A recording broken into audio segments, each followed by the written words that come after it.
Good morning. എല്ലാ ദിവസവും രാത്രി കിടക്കുമ്പോൾ ഞാൻ ആലോചിക്കും രാവിലെ ഒരു 6 മണിയൊക്കെ കഴിയുമ്പോഴേക്കും എഴുന്നേൽക്കണം എന്ന്. ഹെൽത്തിന് നല്ലത് എപ്പോഴും അതാണല്ലോ.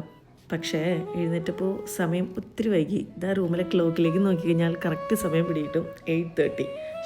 ഞാൻ ഇങ്ങനെ വല്ലാത്തൊരു മടിച്ചായി പോയല്ലോ എൻ്റെ ദൈവമേ. ഒന്നും വിചാരിക്കരുത് കേട്ടോ, എപ്പോഴും ഞാനിങ്ങനെ ഒരു മടിച്ചൊന്നുമല്ല.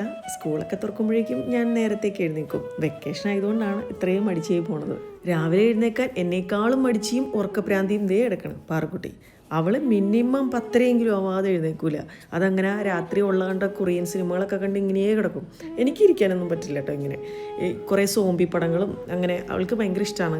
Korean films. കൊറിയ പോകണമെന്നൊക്കെയാണ് പറയണത്. എനിക്കറിയാൻ പാടില്ല ഇതെന്തൊക്കെയാണെന്ന്. പിള്ളേർ എഴുന്നേക്കാൻ വൈകുന്നതുകൊണ്ട് തന്നെ ഭക്ഷണം കഴിക്കാനൊക്കെ വൈകും. അതുകൊണ്ട് തന്നെ ഭയങ്കര ഒരു ഓളത്തിനൊക്കെ നിന്നായിരിക്കും ഞാൻ ഓരോന്ന് ചെയ്യണേ. ആദ്യം തന്നെ കട്ടനൊക്കെ ഇട്ട് ഒന്ന് കുടിച്ച് ഒന്ന് റിലാക്സ് ആയില്ലെങ്കിൽ എനിക്ക് ഒരു പണിയും ചെയ്യാനായിട്ട് എനിക്ക് പറ്റില്ല.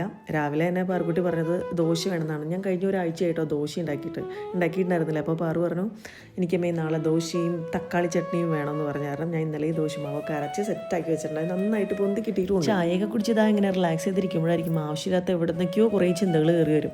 പ്രത്യേകിച്ച് കാര്യമൊന്നും ഉണ്ടാവില്ല, എന്നാലും ടെൻഷൻ അടിക്കാൻ ഇങ്ങനെ കുറേ കാര്യങ്ങളുണ്ടാവും. അതുകൊണ്ട് ഒരുപാട് സമയം ഞാൻ അവിടെ ഇരുന്നില്ല. നേരെ കിച്ചണിലേക്ക് ഓടി വന്നു.